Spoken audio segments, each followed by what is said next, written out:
three little tips that are going to help you develop a correct posture each and every time.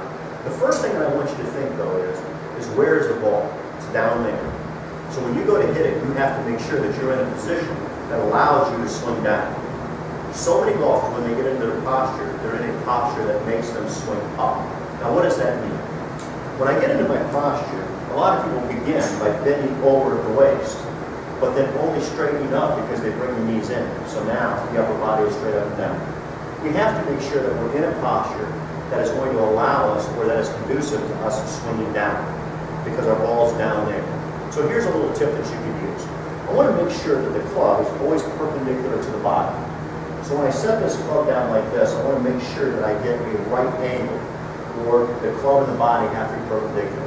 And that's pretty much normally a 45-degree angle, 37-degree angle, sometimes a little more, sometimes a little less, but pretty much right there in that area. So to get in the proper posture each and every time, tip number one, let's do this. Let's take our golf club. Let's hold it at a 45-degree angle with our arms parallel to the ground. Let's bend over at the waist, keeping our knees straight until the club's parallel to the ground. Now at this point, let the club fall and put a little bit of flex in your knees. And when you put that flex in your knees, notice my spine tilt did not change. And again, like I said, most people, when they put that little bit of bend in their knees, they change their spine tilt. So I just want to make sure that I maintain this spine tilt. I want to put a little bend in the knees.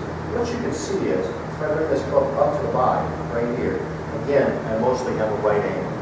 So I want to make sure that I'm in that position. Another way to get in there and check to make sure that your body's in the right position is, at a rest position, I want my hands to hang down at the end of my toes freely. Or if I took the butt end of the club and I put it right in the center of my chest, it should be right at the end of my toes. It should be in this position.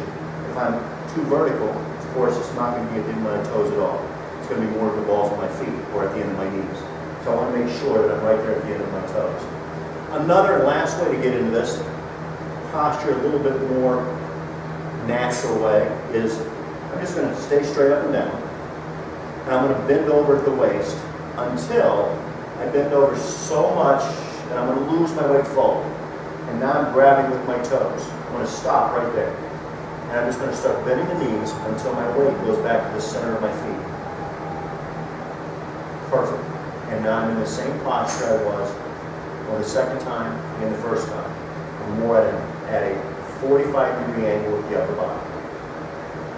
Developing a good pre-shot routine is going to be instrumental in you developing a better impact and a proper posture. The pre-shot routine that I personally use to get this posture correct is I'll hold the golf club in this position, bend over at the waist until that club is parallel to the ground, and then address the ball. Go ahead and get my stance, maintaining this angle with my body to make it perpendicular to the golf club. Use this, you're sure to increase your impacts, increase your direction control, and your distance. Until next time, shoot lower scores, improve your golf game.